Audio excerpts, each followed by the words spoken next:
అమూల్యమైన సమయము దేవుడు మరి వాక్యం చెప్పడానికి ఇచ్చిన సమయాన్ని నేను చెప్పుకోకూడదు. మనం ఎప్పుడైనా ఎక్కడైనా మనం మాట్లాడుకుని సంపాదించుకోవచ్చు. హల్లెలూయా. మరి ఈ యొక్క సమయంలో దేవుని యొక్క వాక్యమును మనం ధ్యానం చేద్దాం. మార్కు సువార్త 4వ అధ్యాయము 35వ వచనం నుండి మనం ధ్యానం చేద్దాం. మార్కు సువార్త 4వ అధ్యాయము 35వ వచనం నుండి. ఆదరణమై సాయంకాలమైనప్పుడు ఆయన అతనికి పోదుమని వారితో చెప్పగా వారు జనులను పంపివేసి ఆయనను ఉన్నపాటున చిన్న దోణిలో తీసుకుని పోయి ఆయన వెంబడి మరికొన్ని దోణులు వచ్చెను. అప్పుడు పెద్ద తుఫాను రేగి ఆయన ఉన్న దోణి మీద అలలు కొట్టినందున దోణి నిండిపోయాను. చదవండి. ఆయన దోణి అమరమున తలగడ మీద తలవాల్చుకొని నిద్రించుచుండెను. వారు ఆయనను లేపి, బోధకుడా, మేము నశించిపోతున్నాము, నీకు చింత లేదా అని ఆయన దోణిని. అందుకు ఆయన లేచి గాలిని గర్జించి నిశ్శబ్దమైన ఊరకుండమని సముద్రముతో చెప్పగా గాయానికి మిక్కిలి నిమ్మలమాయను. అప్పుడు ఆయన, మీరెందుకు భయపడుతున్నారు, మీరింకను నమ్మలేక ఉన్నారా అని వారితో చెప్పాను. వారు మిక్కిలి భయపడి, ఈయన ఎవరో, గాలి సముద్రము ఈయనకు లోబడుతున్నామని ఒకరితోనప్పుడు చెప్పుకొని. హల్లెలూయా. మరి ఈ యొక్క భాగంలో మనం చూసినట్లయితే ఈ తుఫాను యొక్క సంఘటన మనందరికీ తెలుసు. యేసు ప్రభువు అద్దరికి వెళ్ళుమని తన శిష్యులతో చెప్పినప్పుడు శిష్యులు యేసు ప్రభువు మరి ఒక నావ అలాగే ఒక పడవ ఎక్కాడు. మరి ఆయన వెంబడి కొన్ని పడవలు నావలు కూడా రావటం జరిగింది. అయితే అది రాత్రి వేళ భయంకరమైనటువంటి అపాయకరమైనటువంటి తుఫాను లేచింది. అయితే యేసు ప్రభు నిద్రపోతూ ఉన్నాడు. మరి శిష్యులు అంటున్నారు, మేము నశించిపోతున్నాం, మమ్ము రక్షించమని కేకలు వేశారు. అయితే యేసు ప్రభు లేచి, మీరు ఇంకా నమ్మలేకున్నారా, మీరు ఎందుకు భయపడుతున్నారని చెప్పి, గాలి ఆగుము అన్నాడు, తుఫాను ఆగుమన్నాడు, సముద్రం ఆగమన్నాడు. వెంటనే గాలి తుఫాను ఆగిపోయింది. దేవునికి స్తోత్రం. మరి మనం చాలాసార్లు విన్నాం కదా. అయితే దీనిలో నుండి కొన్ని ఆధ్యాత్మికమైన సత్యాలు మరి మనం ఈ యొక్క ఉదయ సమయంలో మనం వినబోతూ ఉన్నాం. ఎందుకంటే దేవుడు ఈ పరిశుద్ధ గ్రంథంలో రాసిన ప్రతి వాక్యము కూడా మానవుని యొక్క జీవితానికి ఉపయోగకరంగా ఉండాలని, ఆ యొక్క వాక్యం ద్వారా మానవుడు మరి దేవుణ్ణి మరి కొనియాడాలని, దేవుని యొక్క నామం వద్దకు ఆయన చేరుకోవాలని ఆయన కోరుతూ ఉన్నాడు. హల్లెలూయా. మరి యొక్క తుఫాను సంఘటన 3 వ్యక్తులు రాశారు. Same situation. ఈ 3 వ్యక్తులు ఎవరంటే మత్తయి, మార్కు, లూకా. మరి ఈ ఇద్దరు మత్తయి, మార్కు కంటే లూకా డిఫరెన్స్గా రాశాడు. ఎందుకంటే లూకా ఎవరు? ఆయన యేసు ప్రభు శిష్యుడు కాదు. ఆయన యేసు ప్రభువును శిష్యులను దగ్గర నేర్చుకొని తెలుసుకోవడానికి రోమా దేశం నుండి వచ్చినటువంటి లూకా అనేటువంటి ఒక వైద్యుడు. దేవునికి స్తోత్రం. కాబట్టి అతను కొంచెం వ్యత్యాసంగా దీనిని వ్రాశాడు. కానీ మత్తయి, మార్కు కూడా వారు మరి చాలా వ్యత్యాసంగా ఈ సంఘటన రాశారు. కానీ మనము ఈ చదివిన అంశమును మాత్రమే మనము ధ్యానం చేద్దాము. దేవునికి స్తోత్రం. దేవుడు ఈ వాక్యం ద్వారా మనతో ఏం మాట్లాడనన్నాడో మనము కనిపెడతాము. హల్లెలూయా. మరి అది మన జ్ఞానం వలన నేను మాట్లాడితే అది మీకు ప్రయోజనము కాదు.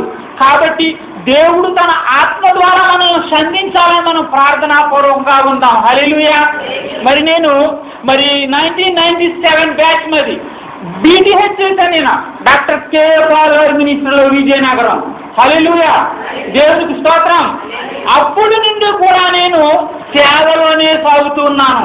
1997 ఇప్పుడు 2017 అంటే 20 years బ్యాక్ నుండి కూడా దేవుని యొక్క పరిచర్యలు. హల్లెలూయా. అయితే మనం ఎంత ఎక్స్పీరియన్స్ అనేది కాదు, దేవుడు మనల్ని ఎంత వాడుకుంటున్నాడు అనేది. దేవుడు మనల్ని హృదయాన్ని చూస్తూ ఉన్నారు ఆయన. హల్లెలూయా. మనం దేవునికి ఏ విధముగా ఇష్టముగా జీవిస్తున్నాం అనేది ఆయన కోరుతూ ఉన్నాడు.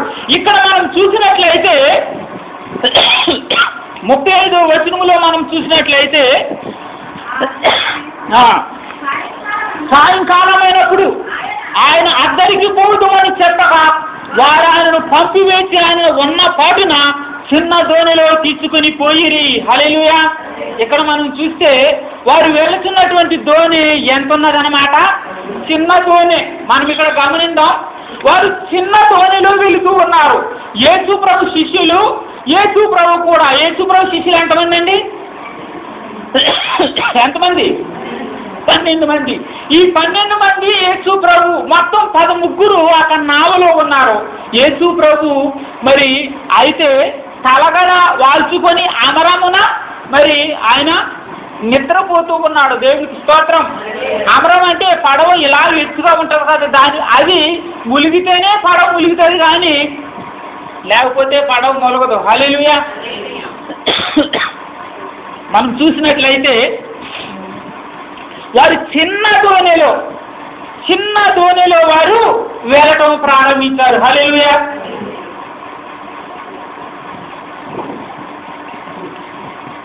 చిన్న దోణి దేనిని సూచిస్తుందో తెలుసా? మానవ జీవితాన్ని సూచిస్తుంది. హల్లెలూయా. దేన్ని సూచిస్తుందండి? మానవ జీవితం. ఈ యొక్క మానవుని యొక్క జీవితము ఒక పడవ లాంటిది, లేక ఒక దోణి లాంటిది. ఈ దోణి మరి యువతల నుండి అవతలికి లేక అద్దరికి పోతుందని యేసు ప్రభు చెప్పాడు. అలాగనే మన యొక్క జీవిత నావ మరి ఎక్కడ ప్రయాణిస్తుందంటే ప్రస్తుతం సముద్రంలో ప్రయాణిస్తూ ఉందన్నమాట. హల్లెలూయా. కాబట్టి ఇక్కడ అంటా ఉన్నాడు చిన్న నావ. ఈ చిన్న నావ మన యొక్క జీవితాన్ని సూచిస్తూ ఉంది. అయితే అక్కడ జరిగినటువంటి సంఘటన ఏంటంటే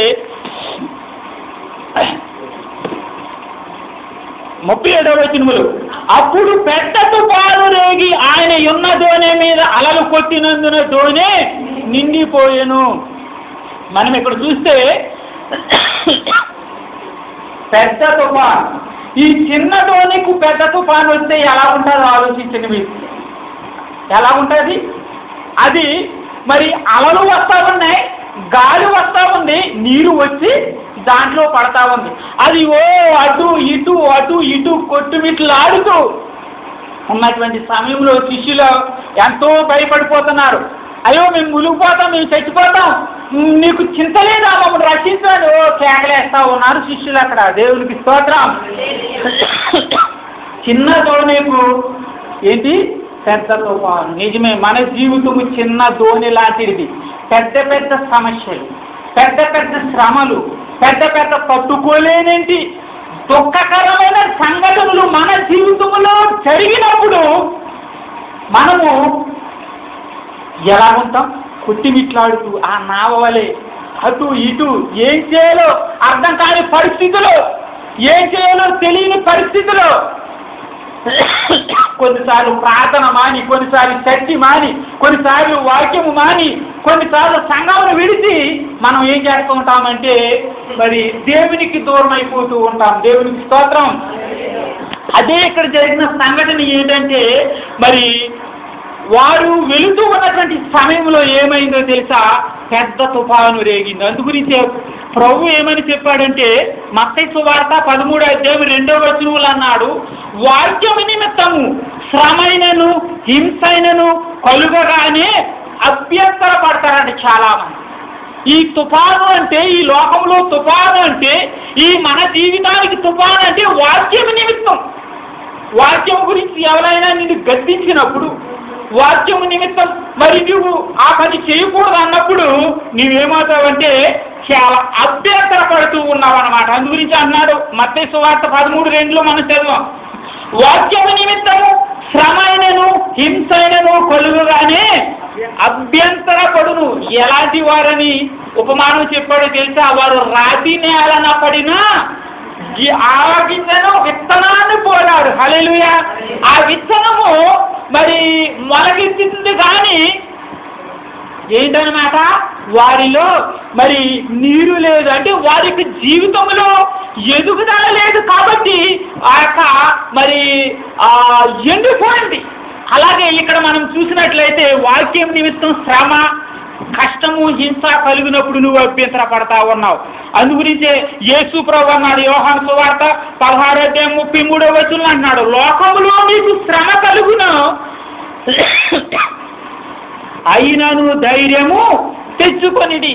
కాబట్టి ఇక పెద్ద తుఫాను దేనిని సూచిస్తూ ఉందంటే మన యొక్క అనుదిన ఆధ్యాత్మిక జీవితానికి ఒక శ్రమలను సూచిస్తూ ఉంది.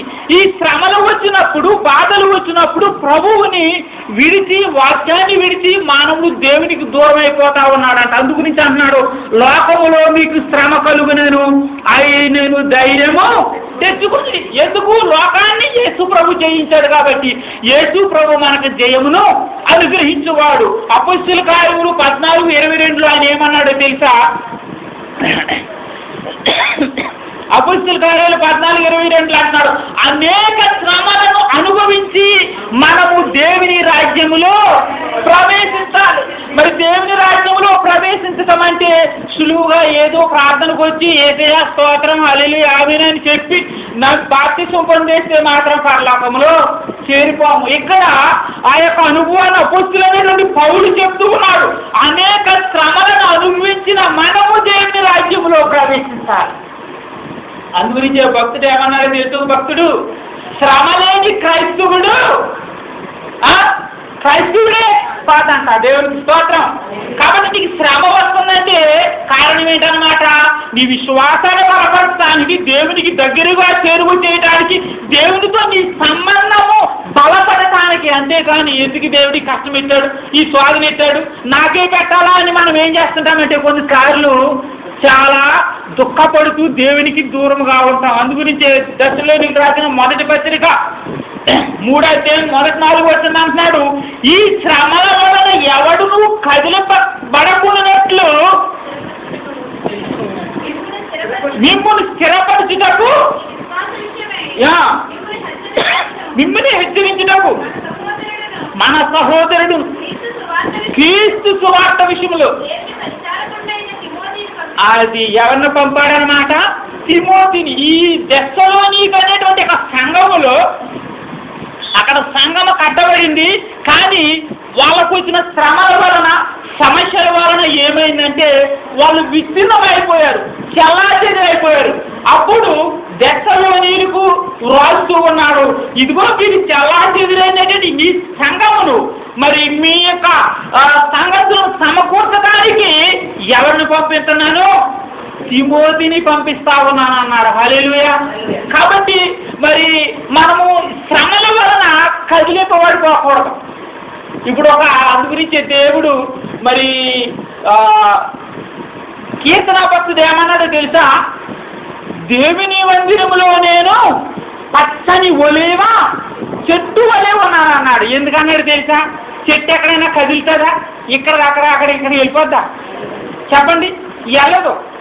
అలాగే ఈ యొక్క శ్రమలలో మనం కదిలిపబడిపోతా ఉన్నాం, మనము విడిచిపెట్టేస్తా ఉన్నాం దేవుని. కానీ భక్తుడు అన్నాడు, నేను కదిలిపబడుతున్నానని స్థిరమైనటువంటి విశ్వాసము, స్థిరమైనటువంటి నమ్మకము, బలమైనటువంటి పునాది ప్రభువులో ఉండాలని కోరుతూ ఉన్నాడు ఆయన. దేవునికి స్తోత్రం.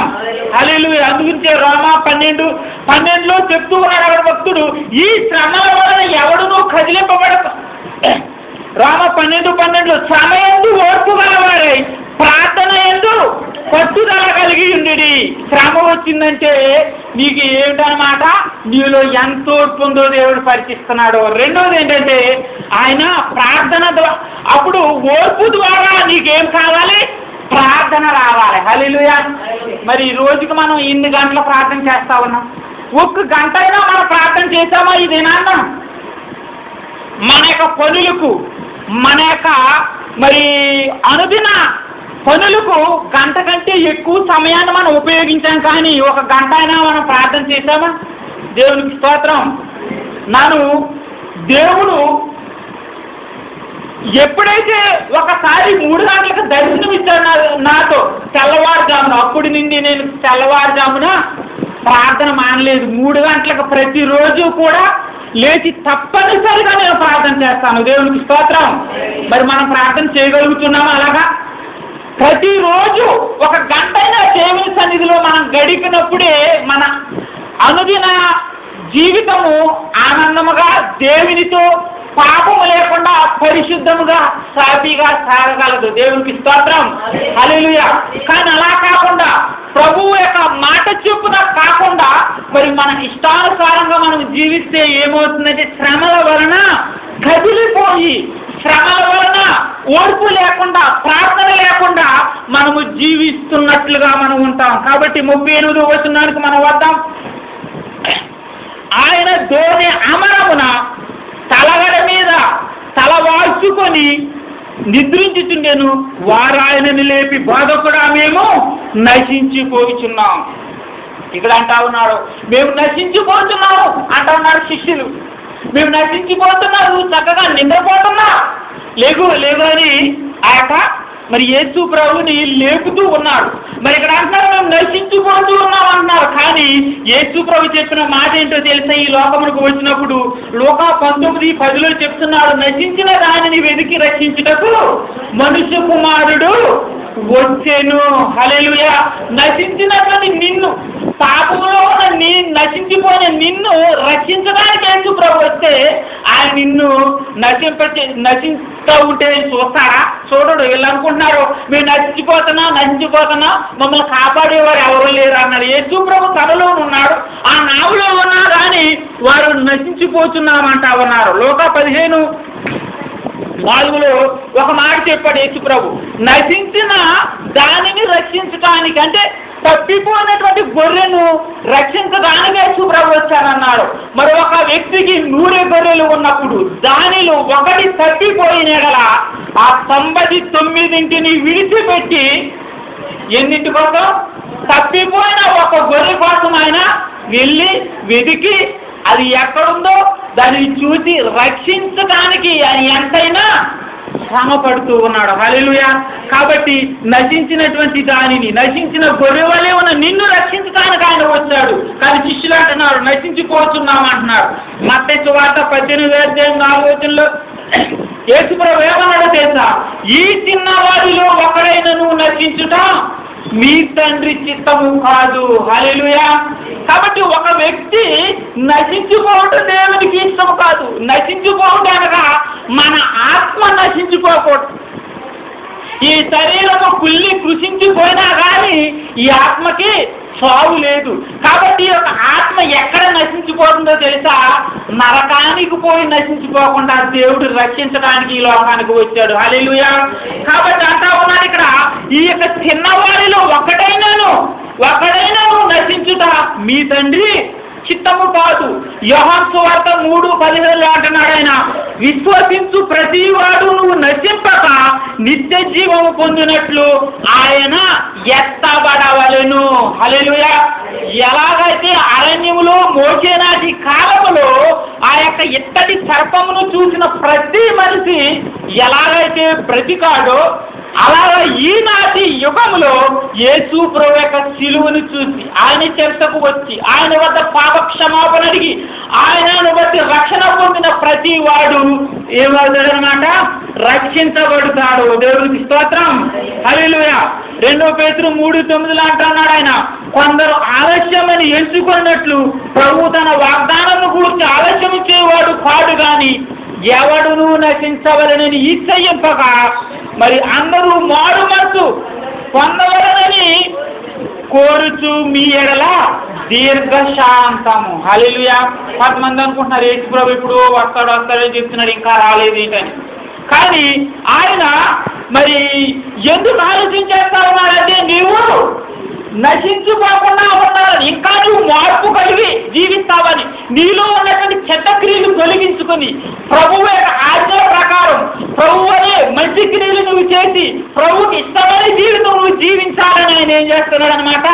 ఈ సంవత్సరం అయినా నా కుమారుడు నా కుమార్తె మారు మనసు పొందుతాదేమో, రక్షణ పొందుతాదేమో, లేక ఈ సంవత్సరమైనా తనలో క్రియలు మార్చుకుంటాదేమో, తనలో పద్ధతులు మార్చుకుంటాదేమో, తన ప్రార్థన జీవితం మార్చుకుంటాదేమో అని దేవుడు చూస్తూ ఉన్నాడు. అందు గురించి ఒకసారి ఒక ఉపమానం చెప్పాడు. ఒక వ్యక్తి మరి ఈ యొక్క చెట్టును నరికి వేస్తాను, 3 సంవత్సరాల నుండి కాపు లేదు, నరికి వేస్తానన్నాడు మన యజమానుడు. అయితే దాసుడు వచ్చి అంటా ఉన్నాడు, ఈ సంవత్సరము కూడా ఉండనివ్వండి, దానిని ఎరువు వేసి నీరు పెట్టి దానిని సాగు చేసి చూద్దాం, ఫలించినా సరే లేని ఎడలా నరికి వేయం. దేవునికి స్తోత్రం, హల్లెలూయా. మన జీవితం, మన బ్రతుకును కూడా దేవుడు పరిశీలిస్తున్నాడు.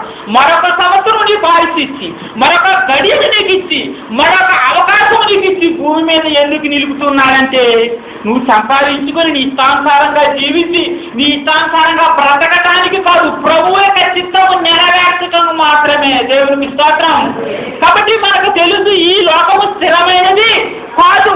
మనం ఇండ్లు కట్టుకున్నా, ఆస్తులు సంపాదించినా, మనం ఎంత మరి చేసినా కానీ మానవుడు స్థిరముగా ఉండడు. కానీ మరి అయినా దానికోసమే ఆత్రత పడుతూ మరి అనేక విధాలుగా శ్రమలు పొందుతున్నాడు. కానీ ప్రభు యొక్క ఆజ్ఞను మనం ఎల్లప్పుడూ నెరవేర్చే వారముగా ఉండాలి. హల్లెలూయా.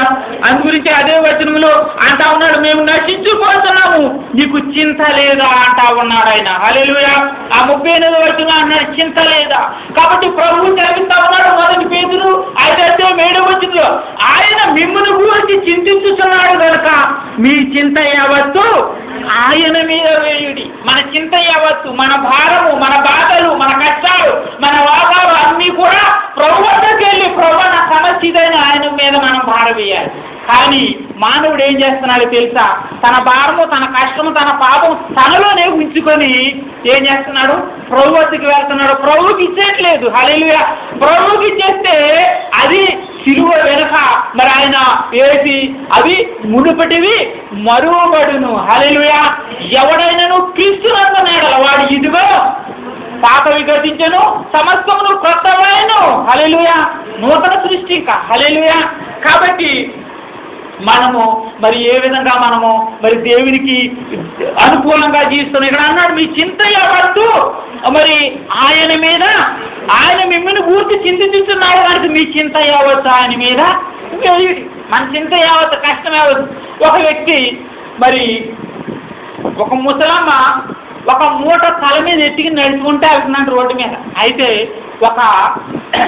ఒక ఆసామి, ఒక పెద్ద వ్యక్తి కారు మీద వెళ్తూ ఉన్నాడు.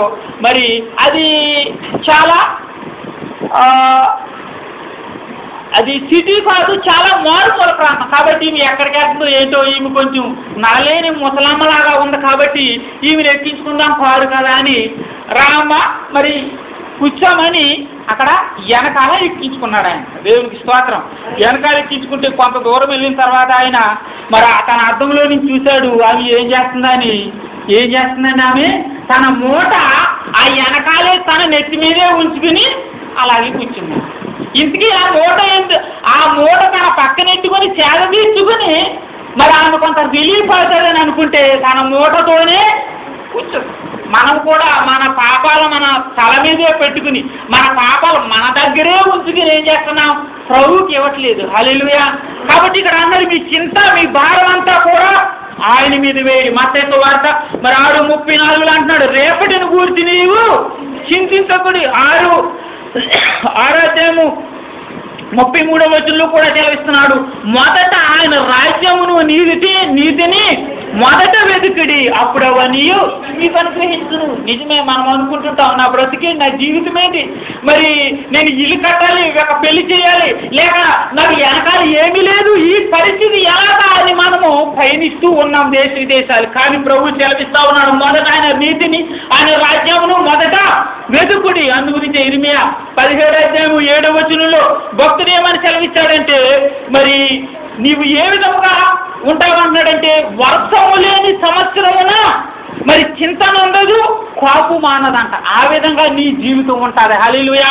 ఇర్మియా 17:7 భక్తుడు సెలవిస్తా ఉన్నాడు. ఇర్మియా భక్తుడు, దేవుని యందు ఉన్నవారు వారి యొక్క మరి ఎలా ఉంటారంటే, మరి వర్షము లేని సంవత్సరాన చింతన ఉండదు, కాపు మానదు. హల్లెలూయా. నువ్వు ఎప్పుడు ఫలిస్తూనే ఉంటావు. నీ జీవితంలోకి చింత అనేది రాదు. మొదట ఆయన నీతిని, రాజ్యాన్ని ఆయన వెతకమన్నాడు. హల్లెలూయా.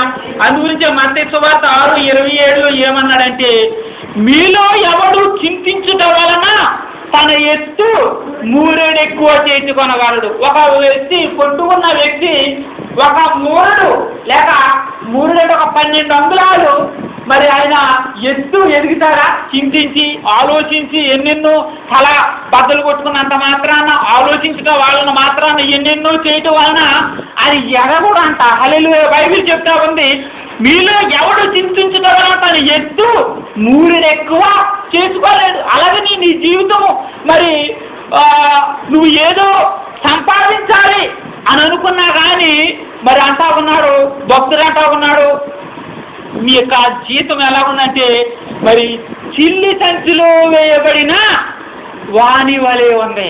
హల్లెలూయా. చిల్లి సంచిలో ఆ జీతం అట్టుకొచ్చి వేస్తే, ఆ డబ్బు అట్టుకొచ్చి వేస్తే చిల్లి సంచిలో వేస్తే ఏమవుతుంది? కిందకి వెళ్ళిపోతానే ఉంటుంది. కానీ అంటే దాని యొక్క అర్థం ఏంటంటే నీవు చింతించడం వలన నీవు మూరెడు ఎక్కువ చేసుకోలేవు. హల్లెలూయా. కాబట్టి ప్రభువు యొక్క ఆజ్ఞల ప్రకారం నువ్వు జీవిస్తే, ఆయన రాజ్యమును నీతిని మొదట వెతికిడి, అప్పుడు అవన్నీ మీకు అనుగ్రహించబడును. ఏమని ఆ యొక్క మత్తయి సువార్తలో మనకు తెలుసు, మనం ఏమి తిందుమా ఏమి త్రాగుదామా అని మీరు దేనిని గురించి చింతించకడి. ఆకాశ పక్షులను చూడి అవి మరి కోయవు, మరి అవి పట్టలో కూర్చుకొనవు, వాటిని ఎంతో వైభవంగా దేవుడు పెంచుతున్నాడు. శోభను సహితము కూడా ఈ విధంగా మరి యొక్క పెంచబడలేదు. హల్లెలూయా. కాబట్టి దేవుడు మన ఎడల మరి ఆయన చింతించుతున్నాడు కాబట్టి మీ చింత యావత్తు ఆయన మీద వేడని సెలవిస్తున్నాడు. ఫిలిప్పీ 4:6 అంటున్నాడు, దేనిని గూర్చి చింతింపకుడు కానీ ప్రతి విషయంలోనూ ప్రార్థన పూర్వకంగా మీ విన్నపములు ఏమైతే ఉన్నాయో, మీ అవసరతలు ఏమైనాయో, మీ యొక్క సమస్య ఏదైతే ఉందో, మీ కష్టం ఏమైతే ఉన్నదో అన్నీ కూడా ఎక్కడికి తీసుకెళ్ళాలి? ప్రభువు సన్నిధికి తీసుకెళ్ళమని ఎక్కడ రాశాడు? ఫిలిప్పీ 4:6. దేని గురించి చింతించవద్దు కానీ ప్రతి విషయంలో అది మీ కష్టమైన, ఆనందమైన, సంతోషమైన, బాధైన అన్నీ కూడా ఎక్కడికి తీసుకెళ్ళాలి? ప్రభువు సన్నిధిలో పెట్టి ప్రార్థన చెయ్యాలి. హల్లెలూయా. మొట్టమొదట మనం ప్రార్థన చేస్తున్నామా? ప్రార్థన కంటే ముందు మనం ఏం చేస్తున్నాం అంటే మన ఆలోచనలు మనం అనుసరిస్తూ ఉన్నాం. కాబట్టి కొన్నిసార్లు మనం వెళ్ళినప్పుడు మనకి జయము కలగట్లేదు, కొన్నిసార్లు మనం ఓడిపోతూ ఉన్నాం, కొన్నిసార్లు మనం బాధించబడుతున్నాం, కొన్నిసార్లు మనం రోగముల చేత, వ్యాధుల చేత, సమస్యల చేత ఇబ్బందులు పడుతూ ఉన్నాం. కారణం ఏంటంటే ప్రభువు సన్నిధికి మొదట మనము తీసుకొని వెళ్ళాలి. హల్లెలూయా. అందు గురించి అన్నాడు ఆయన. మరి ఇక మన మూల వాక్యములకు వద్దాం. అక్కడ 38వ వచనంలో నీకు చింత లేదని ఆయనతో అందుకు ఆయన లేచి గాలిని గద్దించి నిశ్శబ్దమై ఊరకుండమని సముద్రముతో చెప్పగా గాలి అనికి మిక్కిలి నిమ్మలమాయెను. దేవునికి స్తోత్రం. హల్లెలూయా. మరి మనం అక్కడ చూసినట్లయితే 39-40 వచనములు మరి అప్పుడు ఆయన మీరెందుకు భయపడుచున్నారు, మీరు ఇంకాను నమ్మలేక ఉన్నారని వారితో చెప్పింది. కాబట్టి మిక్కిలి నిమ్మలమైంది. ఆ యొక్క యేసుప్రభు మాటకు గాలి, తుఫాను అన్నీ కూడా నిమ్మలమైపోయాయి. హల్లెలూయా. ఆ సముద్రం పొంగటం ఆగిపోయింది, నీరు ఎగరటం ఆగిపోయింది, అంత నార్మల్గా సాఫీగా అయిపోయింది. దేవునికి స్తోత్రం. హల్లెలూయా. కాబట్టి మరి అక్కడ అంటా ఉన్నాడు, నిశ్శబ్దమే ఊరకుండమని సముద్రంతో చెప్పగా గాలికి మిక్కిలి నిమ్మలమైన. అప్పుడు ఆయన మీరెందుకు భయపడుచున్నారు, మీరెంకా నమ్మలేక ఉన్నారని వారితో చెప్పాను. నిజమే. ఎప్పుడైతే ప్రభువు మన జీవితంలో ఉన్నాడు, ఎప్పుడైతే ప్రార్థన చేశారో, ఎప్పుడైతే యేసు ప్రభుని లేపారో, మనం కేకలు వేసి ప్రార్థన చేసి ఎంతో మరి కన్నీటి కాచి మనం ప్రార్థన చేసినప్పుడు ఆయన మన జీవితంలో అన్నీ కూడా నిమ్మలపరచడానికి ఆయన శక్తివంతుడిగా ఉన్నాడు. హల్లెలూయా. అందు గురించే నా ప్రియవచన అన్నాడు, మీరెందుకు భయపడుతున్నారు. నిజమే, మానవుడు భయపడుతూనే ఉన్నాడు ఎల్లప్పుడూ కూడా. అందు గురించి ఈ యొక్క పరిశుద్ధ గ్రంథంలో ఆదికాండం నుండి ప్రకటన వరకు మనం చూస్తే ఈ యొక్క భయపడుకుడు అనేటువంటి మాట 365 సార్లు వ్రాయబడింది. ఎందుకంటే ప్రతిరోజు మానవుడు భయపడుతున్నాడు. సంవత్సరానికి 365 రోజులు కూడా ప్రతిరోజు ఏదో భయము చేత మానవుడు పీడించబడుతూ ఉన్నాడు. ప్రభుత్వమైనటువంటి అభయం ఏంటంటే మీరు భయపడవద్దని ప్రతిదినము ప్రభు మనతో మాట్లాడుతూ ఉన్నాడు. దేవునికి స్తోత్రం. హల్లెలూయా. అవును, అక్కడ యేసు ప్రభు అంటున్నారు, మీరు ఇంకా నమ్మలేకున్నారా. అప్పుడు వరకు యేసు ప్రభు చేసిన అద్భుతాలు చూశారు, యేసు ప్రభు 5 రొట్టెలు 2 చేపలను 5,000 మందికి పంచిపెట్టడం చూశారు. 38 ఏళ్ళకి బ్యాటెస్తో కోనేరులో పడి ఉన్న వ్యక్తిని లేపడం చూశారు. మరి రక్తస్రావంతో బాధపడుతున్న స్త్రీని స్వస్థపరచడం చూశారు. ఇలా అనేక అద్భుతములు చూసినా కానీ ఈ తుఫాను మాత్రం గద్దించగలేంటి ఈయన వలన జరుగుతారా అని ఇంకా అపనమ్మికతో ఉన్నారు. కాబట్టి ఇక్కడ అంటా ఉన్నాడు, మీరు ఇంకాను నమ్మలేక ఉన్నారని వారితో చెప్పాను. వారు మిక్కిలి భయపడి ఈయన ఎవరో గాలియు సముద్రమును ఈయనకు లోబడుచున్నవని ఒకనితోనొకడు చెప్పుకొనిరి. హల్లెలూయా. అప్పుడు అనుకుంటున్నారు ఈయన ఎవరో. అప్పుడు వరకు యేసు ప్రభుతో తింటున్నారు, తిరుగుతున్నారు, సువార్త చేస్తున్నారు. కానీ వారికి ఇంకా యేసు ప్రభు ఎవరో గుర్తలేని స్థితి. నీవు కూడా ఎన్నో సంవత్సరాల బట్టి ప్రార్థిస్తున్నావు ప్రభుని, ఎన్నో సంవత్సరాల బట్టి దేవుని సన్నిధికి వస్తూ ఉన్నావు, ఎన్నో సంవత్సరాల బట్టి క్రైస్తవుడుగా ఉన్నావు, ఎన్నో సంవత్సరాలుగా ఎక్స్పీరియన్స్ నువ్వు బాప్తిసంలో క్రైస్తవుడుగా నీవు ఉన్నావేమో. కానీ ఇంకా నీవు ప్రభువుని గుర్తెరగలేని స్థితి, ఇంకా ప్రభువుని తెలుసుకోలేని స్థితి, ప్రభువు అంటే ఎవరో ఎరగలేని స్థితిలో ఉన్నావేమో. శిష్యులు అదే అనుకుంటున్నారు, ఈయన ఎవరబ్బా అని అనుకుంటున్నారు, ఈయన ఎవరో ఏంటో అని అనుకుంటూ ఉన్నారు. దేవునికి స్తోత్రం, హల్లెలూయా. కానీ ఈయన ఎవరో తెలుసా?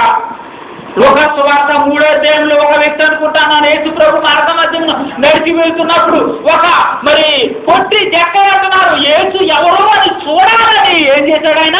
ఒక మేరీ చెట్టు ఎక్కాడు. హల్లెలూయా. చూసారా? యేసు ఎవరో అని చూడాలని ఆశ నీకు ఉంటే నువ్వేం చేయాలి? ప్రభు సన్నిధిలో మోకరించి ప్రార్థించాలి, ప్రభు సన్నిధిలో ఎక్కువ ధ్యానములను గడపాలి. హల్లెలూయా. దేవునికి స్తోత్రం. కాబట్టి యేసు ఎవరు అని మరి ఆ యొక్క మత్తయి సువార్త 27వ అధ్యాయంలో మనం చూసినట్లయితే యేసు ఎవరు అని యేసులేములో యేసు ప్రభు నడుస్తున్నప్పుడు ఆ పట్టణం అంతా కలవరపడింది. యేసు ఎవరు, యేసు ఎవరు, ఈయన నడుస్తుంటే ఇంత జనం వస్తున్నారు, ఈయన అద్భుతాలు జరుగుతున్నాయి, యేసు ఎవరు అని కలవరం. నేటికి కూడా ప్రపంచంలో ఈ యేసు ఎవరు, ఈయన బోధించబడుతూ ఉన్నటువంటి ఇక గ్రంథం యేసు ఎవరు మనుషులకి ఇంకా అర్థం కావట్లేదు. కానీ దేవుడు ఎవరికైతే ప్రత్యక్షపడుతున్నారో వారు మాత్రమే దేవుడు గుర్తించగలరు. ఎవరైతే మరి దేవుని సన్నిధిలో ఆత్మదానం కలిగి ప్రభువును మరి దర్శించుకోవాలి, ప్రభు యొక్క కటాక్షములు కావాలి, ప్రభు పరిగణన ఉండాలి అని ఎంతో దీనమరుస్తూ ఉంటారు. ప్రభువు అలాంటి వారిని మరి ఆయన మరి చూస్తూ ఉన్నాడు. దేవుడికి స్తోత్రం, హల్లెలూయా. అందుగురించి భక్తుడు ఏమన్నాడు తెలుసా? యేసు ప్రభు ఎవడు? మరి 2 మాటలు చెప్పారు భక్తుడు.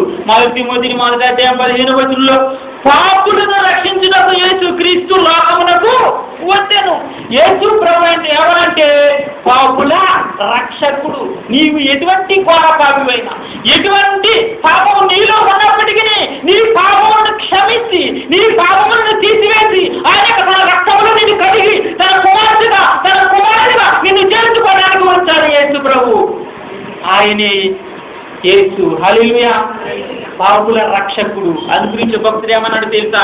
లోకాసు వార్త 5వ అధ్యాయం 17:37 పాపుల రక్షకుడు, రోగుల వైద్యుడు. హల్లెలూయా. స్వస్థపరుచున్నట్లు ప్రభు యొక్క శక్తి ఆయనకు ఉండెను. రోగులకే కానీ ఆరోగ్యం గల వారికి వైద్యుడు అక్కరలేదు. హల్లెలూయా. కాబట్టి ప్రభు సెలవిస్తా ఉన్నాడు, పాపులను రక్షించడానికి వచ్చాడు, రోగులను స్వస్థపరచడానికి. నీకు ఎటువంటి రోగం ఉన్నప్పటికీ స్వస్థపరుచు శక్తి ఆయనకు ఉంది. నువ్వేం చేయాలి? విశ్వాసం. హల్లెలూయా. నమ్ముట నీ వలనైతే నమ్మడానికి సమస్తము సాధ్యమే. యేసు ప్రభు ఏమన్నాడు? అమ్మా నీ విశ్వాసమే నిన్ను స్వస్థపరిచెను. హల్లెలూయా. నీవు ఇంకా దీర్ఘకాల వ్యాధులతో బాధపడుతున్నావంటే నీలో సరైన విశ్వాసం లేక. హల్లెలూయా. కాబట్టి విశ్వాసం నిన్ను స్వస్థపరుచుతూ ఉన్నది. హల్లెలూయా. అందుగురించి మనం చదివినటువంటి వాక్యములకు మన వద్ద 35-36 వచనములు చిన్న దోణిలో తీసుకుని పోయి ఆయన వెంబడి మరికొన్ని దోణిలు వచ్చాను. యేసు ప్రభు ఆ చిన్న దోణిలో ఉన్నాడు కానీ కొన్ని దోణిలో ఉన్నాడా? ఏదోని ఎక్కడైనా చిన్న దోణిలో. హల్లెలూయా. మరి ఆ మిగతా దోణిలో యేసు ప్రభు లేడు. మరి లేనటువంటి దోణిలో, మరి యేసు ప్రభు లేని దోణిలో పరిస్థితి ఏంటి? యేసు ప్రభు ఉన్న దోణిలోనే వీరు ఎంతో ఆందోళనతో, భయముతో, మరి జీవిత మరి విధానాన్ని బట్టి ఎంతో వణుకుతూ, ఎన్నో శ్రమలను, ఎన్నో కొట్టుమిట్లాడారు. మనము కూడా మన జీవితంలో యేసు ప్రభు లేకపోతే యేసు ప్రభు ఉన్న నావ ఎలా ఉంటుంది, యేసు ప్రభు లేని నావ ఎలా ఉంటుంది, దీని ద్వారా మనం అర్థం చేసుకోవచ్చు. దేవునికి స్తోత్రం. యేసు ప్రభు ఉన్న నావలోనే వారు ఎంతో మరి గజిబిజి పడినప్పటికీ యేసు ప్రభు ఆ నావలో ఉన్నాడు కాబట్టి గాలిని గద్దించాడు, నామ నిమ్మలమైంది. మన బ్రతుకులో కూడా ఎన్ని సమస్యలున్నా శోధనలున్నా అన్ని నిమ్మలమయ్యటానికి యేసయ్య ఆజ్ఞ ఇవ్వటానికి శక్తివంతుడు. అయితే మనం ఆయన ప్రార్థించే వారంగా ఉండాలి. దేవునికి స్తోత్రం. హల్లెలూయా. మరి ఆఖరిగా నేను ఒక ఉపమానం చెప్పి ముగిస్తాను. మరి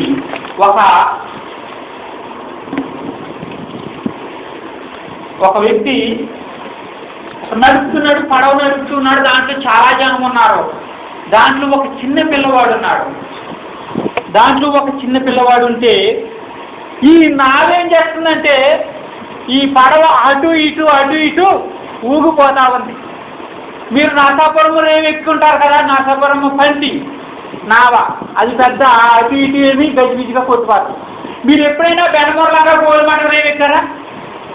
ఆ యొక్క పడవ అది కానీ వాడల రేవు కానీ ఆ నావ ఎక్కితే అది ఎలాగంటే పాటు సమయం ఇలాగ లేచి ఇలా పడుతుంది. అంటే ఏమాత్రం వీక్నెస్ ఉన్నారనుకోండి హార్ట్ వెంటనే డ్రాప్, భయంకరంగా ఆ పాటికి ఇలా వేసి పడుతుంది. మరి నేను మొదట్లో వెళ్ళినప్పుడు నేను ఇలాగే గుండె పట్టుకుని ఏది కడకెళ్తాదా అని అనుకున్నాను. నేను దేవునికి స్తోత్రం. 2-3 సార్లు తిరిగేటప్పటికి అలవాటు అయిపోయింది. హల్లెలూయా. కానీ అలాంటి ఒక నావలో కొంతమంది ఉన్నారు, నడుపుతున్నారు. నావనావికుడు అటు ఇటు ఊగుతుంది. అటువంటి సమయంలో ఒక చిన్న బాలుడు భలే ఊతుంది అని చప్పట్లు కొడుతూ నవ్వుతూ ఉన్నాడు. అప్పుడు అక్కడ ఉన్నటువంటి ఒక పెద్ద మనిషి, బాబు ఎంత భయంగా ఊగుతుంది పడవా, నీకు భయం లేదా అంటే అప్పుడు ఆయన ఇచ్చిన సమాధానం అంటే తెలుసా? పడవ నడుపుతున్నది మా నాన్నే. దేవుడికి స్తోత్రం. హల్లెలూయా. నీ జీవిత నావ నడిపేది ఏంటి అయితే ఎన్ని కెరటాలు వచ్చినా, ఎన్ని అవడం వచ్చినా, ఎన్ని తుఫానులు వచ్చినా నీవు భయపడవలసిన అవసరం లేదు. ఆ చిన్న కుర్రవాడికి తెలుసు ఆ నావను కడకి చేర్చేవాడు అలా నాన్నకేం తెలుసు? పడవ నడపటము తెలుసు. దేవునికి స్తోత్రం. హల్లెలూయా. నీ జీవిత నావను నడిపేవాడు యేసయ్య ఒక్కడు మాత్రమే. హల్లెలూయా. కాబట్టి నీ జీవితం యేసయ్య అర్థంలో కంటే ఆయన్ని జీవించడానికి, ఆయన్ని అభివృద్ధి పరచడానికి ఆయన శక్తివంతుడిగా ఉన్నాడు. హల్లెలూయా. ఈ సమయంలో ఒక్క క్షణం మనందరం లేచి నిలబడి ప్రార్థన చేద్దాం. హల్లెలూయా, హల్లెలూయా, హల్లెలూయా, హల్లెలూయా, హల్లెలూయా, హల్లెలూయా, హల్లెలూయా, హల్లెలూయా, హల్లెలూయా, హల్లెలూయా, హల్లెలూయా. మరి చరణం పాడుతూ మనం దేవుని మరి ఒక చరణం పాడుతూ ప్రార్థన చేసి మరి ఈ సమయాన్ని దైవజనులకు అర్పిస్తాం. ప్రేమించేదా యేసు రాజా, నిన్నే ప్రేమించేదా యేసు రాజా, నిన్నే ప్రేమించేదా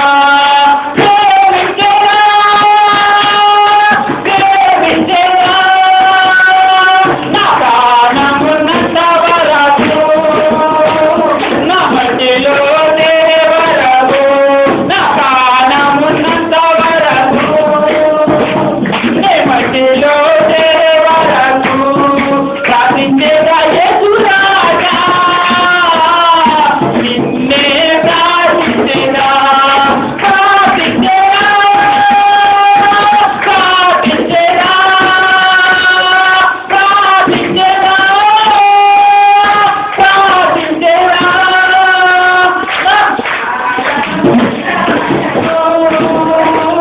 నే మధ్యలో దేవరకు, నా ప్రాణమున్నంత వరకు, నే మధ్యలో దేవరకు. ఆమెలో వాక్యం ద్వారా చెల్లిస్తా ఉన్నాం. మరి వాక్యం ద్వారా నాతో మాట్లాడారు అని ప్రభువుని వాక్యం ద్వారా నాతో మాట్లాడారు. ఈ మధ్యాహ్నం అన్నవారు మరి మనము 2 చేతులు పైకెత్తి దేవునికి స్తోత్రాలు చెల్లిద్దాం. హల్లెలూయా, హల్లెలూయా, హల్లెలూయా, హల్లెలూయా, హల్లెలూయా. ప్రభువా, యేసు భయంకరమైనటువంటి తుఫాను ఆ యొక్క మరి నావలో ఉన్నప్పటికీ, ఆ యొక్క నావలో నీరు ఎగిరిపడినప్పటికీ, ఆ యొక్క గాలి అటు ఇటు ఆ యొక్క నావను మరి అలాడించినప్పటికీ యేసయ్య ఆ నావలో ఉన్నాడు కనుక గాలిని గతించాడు, నీరుని గతించాడు, సముద్రమును గతించాడు. ఆయనకి పోయింది ఆ యేసయ్య మాటలు సమర్థంగా లోబడింది. నీ జీవితంలో ఉన్న కష్టానికి, నీ జీవితంలో ఉన్నటువంటి బాధలకు ఆయన ఆజ్ఞాపించడానికి సత్యవంతులుగా ఉన్నాడు. కాబట్టి ప్రభువుని అడుగు, ప్రభు నా సమస్యకి, నా జీవితంలో ఈ సమస్యను గర్తించు ప్రభా, ఈ ఆవు ప్రభా, ఈ రోగమును తీసివే ప్రభా, ఈ కష్టమును తీసివే ప్రభా అని అడుగుతాం. హల్లెలూయా. ప్రభు శక్తివంతుడు. ప్రభా ఇక్కడ కూడినటువంటి వాళ్ళు ఎవరైనా ఇబ్బందులు ఉంటే వారిని విడుదల చేయండి. ఎవరి రోగంలో ఉంటే ఆ రోగములను విడుదల సువార్త తెలండి. ఏదో ప్రభా మరి పేరు పేరును ఆశీర్వదించండి. మరి ఇక మంచి సమయాన్ని ఇచ్చినందుకు వందనాలు. ఎన్నికలేని మమ్మల్ని మా జీవిత నాయకుడుగా, మా జీవిత రక్షకుడుగా, మా జీవితంలో గొప్ప మహోన్నతుడుగా నువ్వు ప్రతిష్ఠించుకోవడానికి ఇచ్చిన తరుణాన్ని బట్టి వందనాలు చెల్లిస్తా ఉన్నాం. ఇక్కడ కూడిన వారాన్ని దీవించండి. ఇంకో దూరదేశంలో సేవ చేస్తున్నా మరి నీ కుమారుడు ప్రసన్న గారిని ఆశీర్వదించండి. ప్రభు అనేక ఆత్మలు రక్షించడానికి సహాయం చేయండి. అలాగే ఇంకో వారి యొక్క సహోదరు విజయప్రసాద్ గారిని అలాగే వారి కుటుంబం ఆశీర్వదించండి. ఇంకో ప్రభు ఇక్కడ సేవ చేస్తున్న దేవతలు మరి ఇంకో శారద గారిని ప్రభు నీ సేవలు కను వాడుకొనమని ఇక్కడ కూడిన సర్వత్ర ప్రతి కుటుంబంలో చిన్నలు పెద్దలు ఎవరు ప్రతి బిడ్డను దీవించండి. దేశ విదేశాల్లో ఉన్నటువంటి ప్రతి బిడ్డను జీవించండి, ఆశీర్వదించండి. ప్రభావం గర్భఫలం లేని వారు గర్భఫలం దయచేసి చదువుతున్న విద్యార్థులకు తోడుగా ఉండండి. ప్రభా నీకు స్తోత్రాలు. ఇంకా అనేక అంశాలు ఉన్నప్పటికీ ఇచ్చిన ప్రార్థన చదివి చేయగలను. మా ప్రభుని యేసుక్రీస్తునామమున స్తుతించి ప్రార్థించి అడుగుతున్నాను మా ప్రియ పరలోకమందున మా తండ్రి. ఆమేన్. అందరికీ వందనాలు. దేవుడికి స్తోత్రం కలుగుగాక. దేవుడి రాజ్యం చక్కటి వస్తున్నాం. దేవుడు వారి కుటుంబాన్ని బహుగా దీవించుగాక. యేసు ప్రభువు ఎక్కడ ఉంటే